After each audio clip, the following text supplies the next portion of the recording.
Sa punto po ito ay makakausap natin si Dr. Nona Legaspi, ang Medical Director ng Veterans Memorial Medical Center kung saan nagpapatherapy si dating Pangulong Gloria Arroyo. Magandang tanghali po, Dr. Legaspi. Yes, magandang tanghali. Opo, kumusta po yung isinagawang therapy kanina sa dating Pangulo? Okay naman. It went well.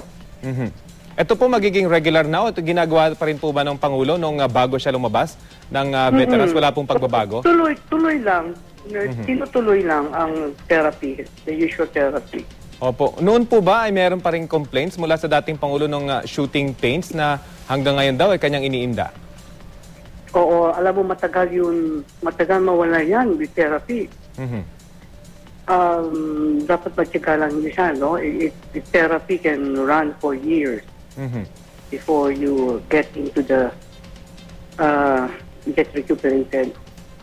Pero mga iba nagre-respond na mabili, pero in the kind of ailment that she has, it will take some time. Kaya dapat matyaga lang siya.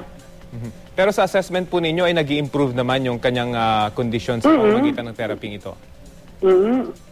Slowly. Improving. Sa Kaya sabi namin dapat matyaga lang siya, no? She has to constantly go. Pero itong mga pagbiyahe po ba ng dating Pangulo ay nire-recommenda ng mga doktor ng dating Pangulo dahil medyo matagtag po itong kanyang mga biyahe? So she has to have her neck brace. Ina-advise namin yan. Dapat tsaka may malaking it also does something to the pain, no? Yung travel time niya, in a seated for a long time, in a permanent position for quite a long time. When you travel, nakaupo ka, di ba? So, dapat, try to limit it. Pero ngayong araw lamang pong ito, napakadami na niyang napuntahan. Ngayon po, patungo siya ng Lubao, Pampanga. Ano pong rekomendasyon ng mga doktor tungkol sa kanyang mga pagbabiyahe? Well, kung hindi niya, if she cannot avoid it, dapat naka-neck brace siya palagi. And then, she can do some exercises that we have advised her. Pwede niya ituloy some exercises that will improve her range of motion. Pero yung... ang advice is basically she has to have it 3 times a day. Now, that depends upon her schedule.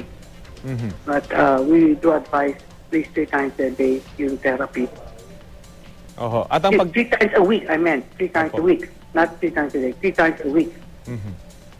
At ang pagtungo po doon sa Kongreso para sa kanyang trabaho bilang kongresista, wala naman po ito magiging problema? Wala naman. Just use her neck brace.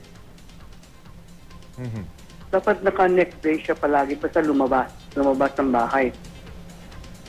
Kasi you never know At least yung bahay, you can anticipate your motion. You can anticipate your movement. Pero sa labas, you cannot. So dapat naka-neck brace siya palagi. Sa panayam po ng aming kasamang si Tricia Zafra kanina, nabanggit niya yung kanyang kahandaan or hindi pa ganong kahandaan sa operasyon dahil sa kanyang emotional state. Ano bang epekto ng stress dito sa kanyang sakit, Doctor? Yung stress? Well, generally speaking, when you're under stress, you release a lot of